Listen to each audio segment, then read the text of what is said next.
서울역과 삼성역에 가까워질수록 GTX의 힘은 약해지죠. 예를 들면은 뭐 연신내 뭐 이런 쪽도 의미는 있죠. 삼성역 가기는 빨라졌으니까. 근데 뭐 서울역 사시는 분들이 GTX-A 뚫린다고 뭐 그게 기쁘지 않아요. 지금은 서울 출퇴근 방법이 없어요. 유일한 방법이 생기잖아요. 그러면 굉장히 영향이 크다. 그래서 지하철이 없었던 동네에 생기는 지역이 굉장히 큽니다. 영향이.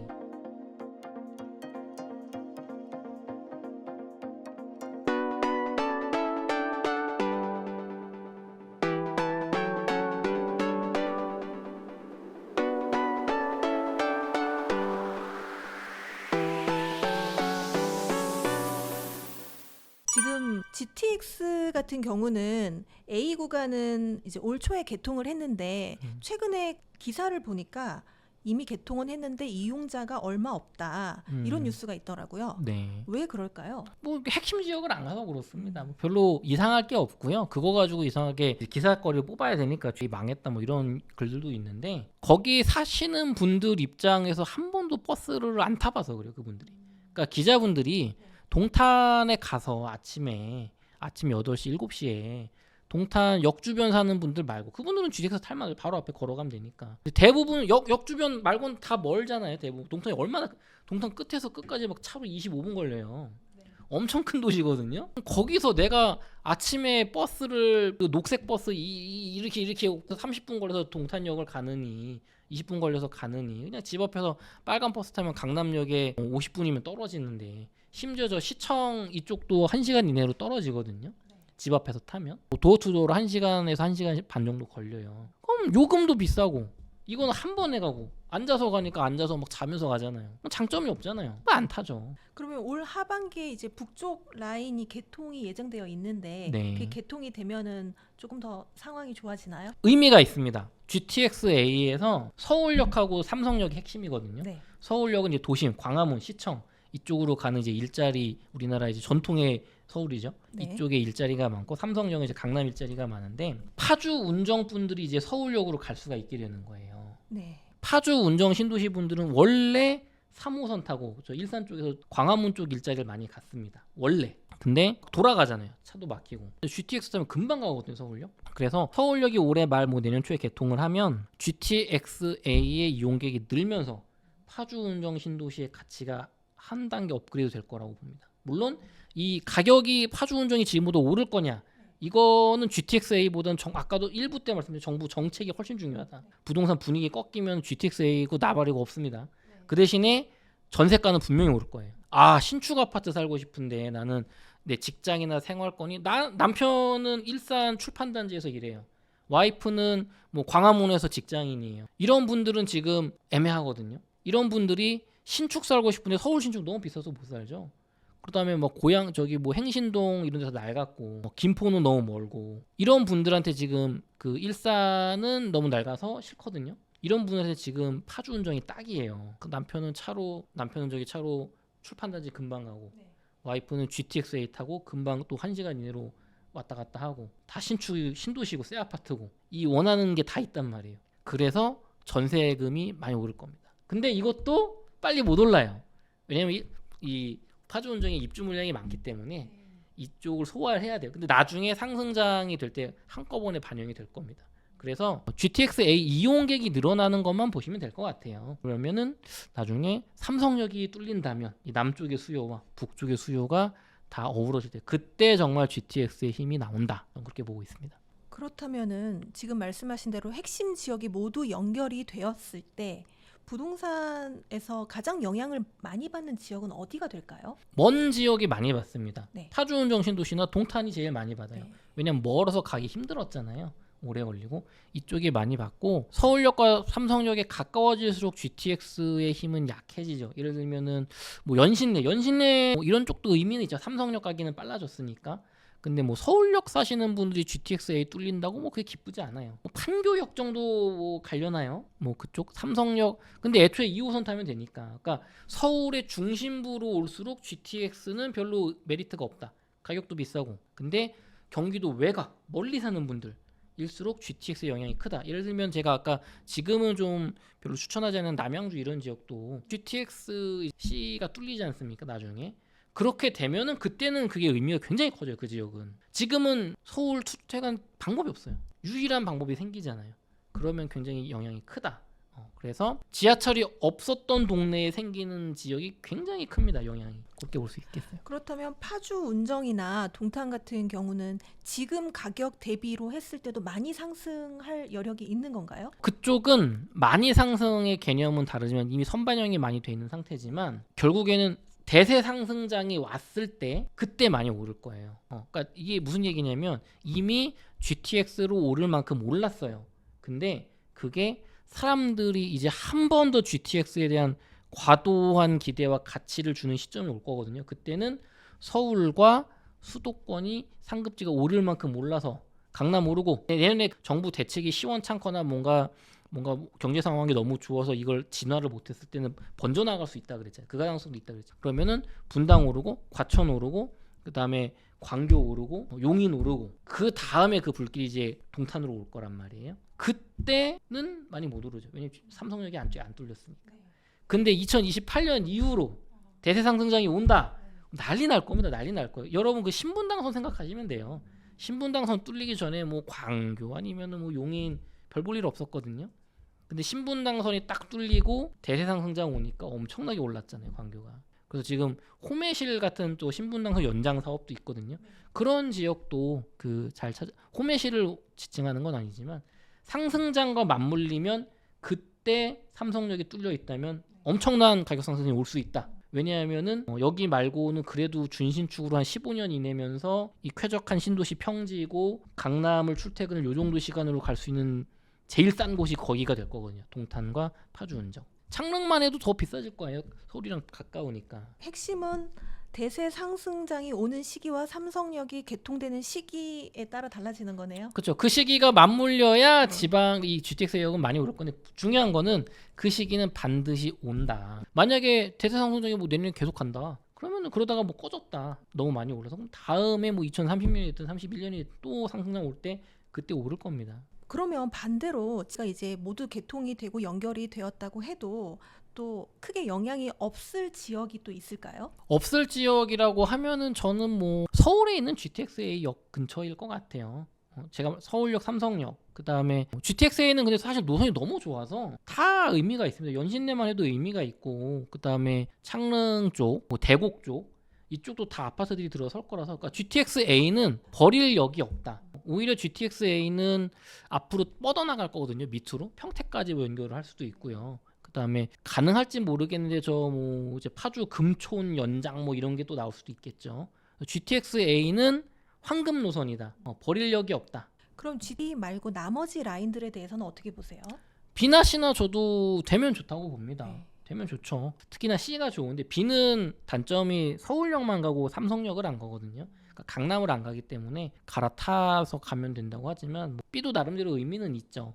도심을 가니까. 그런데 C가 좋다. B보다는 C가 좋고 그리고 GTX C가 완성될 시점에는 GTX의 위력을 사람들이 봤을 거예요.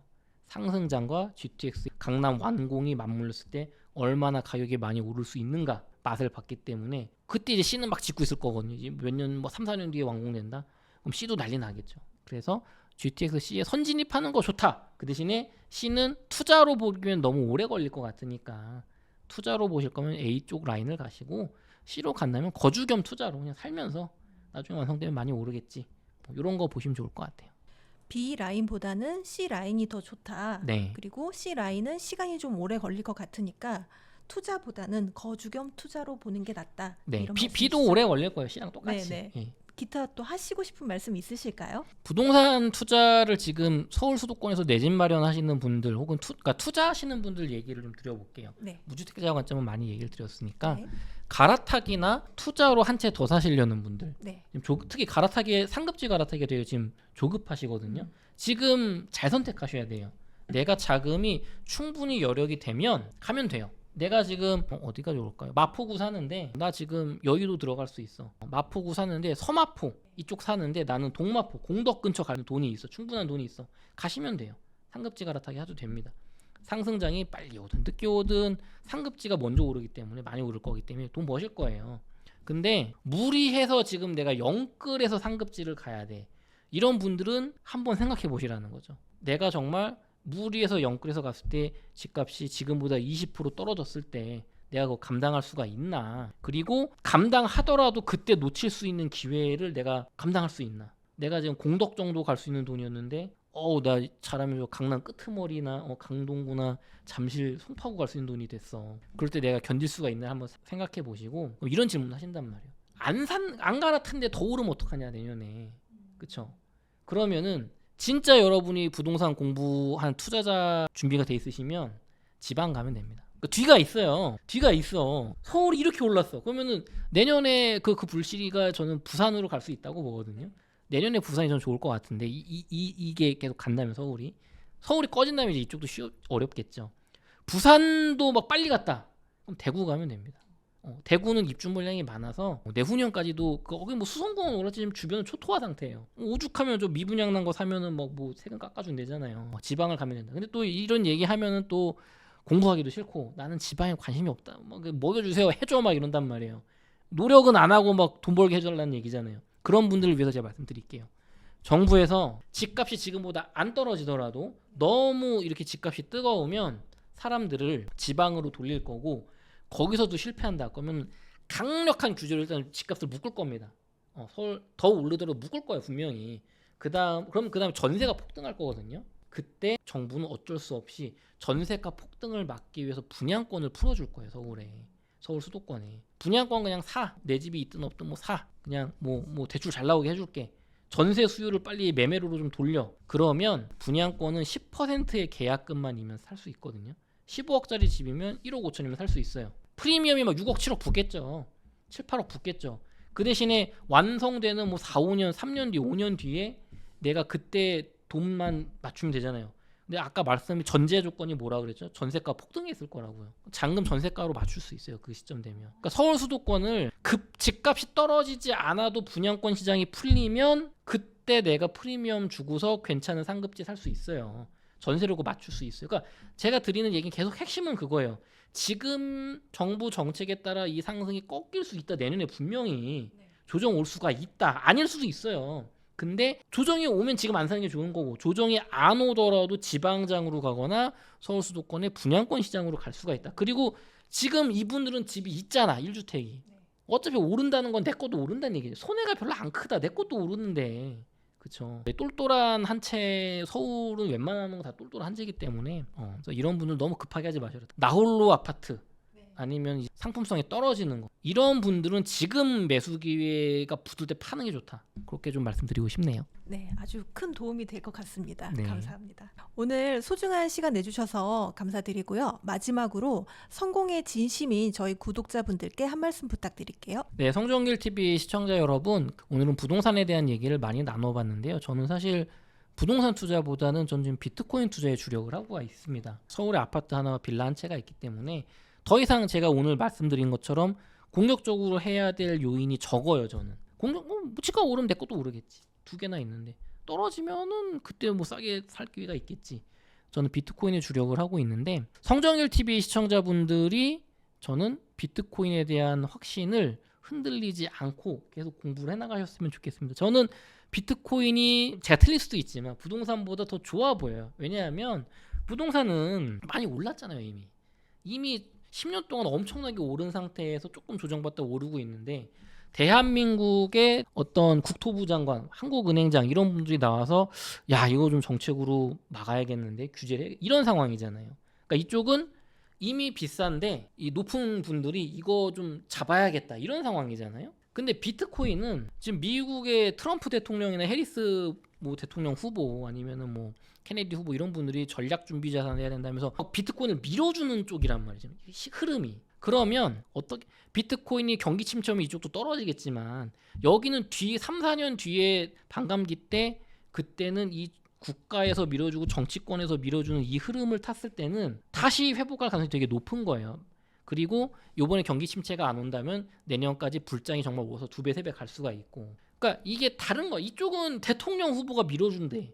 이쪽은 우리나라 뭐 그 한국은행 뭐 금감원에서 이제 조져야 된다고 하고 있어. 죄송합니다 말이. 이 규제를 해야 된다고 하고 있어. 그러면은 무주택자라면 인플레이션 때문에 내가 집을 사야겠지만 투자자라면은 차라리 비트코인이 낫지 않을까? 비트코인 낫지 않을까? 저는 좀 그런 생각을 하고 있습니다. 그래서 좀 균형 잡힌 시각으로 성정결 TV 채널 성정결 대표님이 라이브 방송 많이 하시니까 네.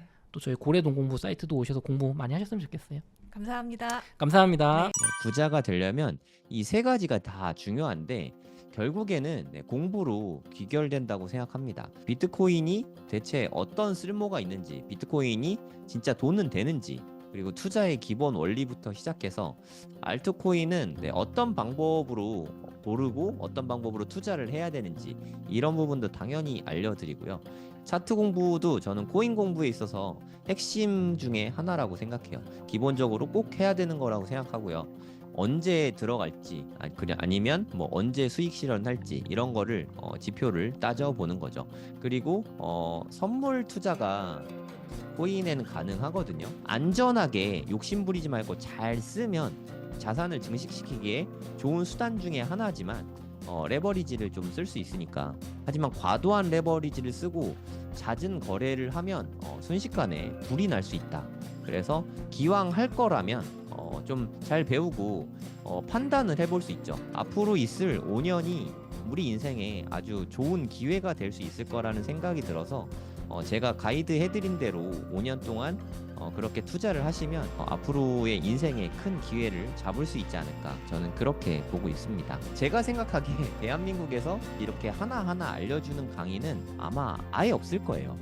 저도 그런 강의를 원했었는데 제가 2021년부터 코인 투자를 처음 시작했는데 저는 이렇게 알려주는 사람도 없고 강의도 없어서 삽질도 되게 많이 하고 손해도 사실 좀 많이 보고 했는데 제가 겪은 시행착오와 그때 답답함을 제가 누구보다 잘 알기 때문에 누구나 이해할 수 있게 쉽게 다 알려드릴 겁니다.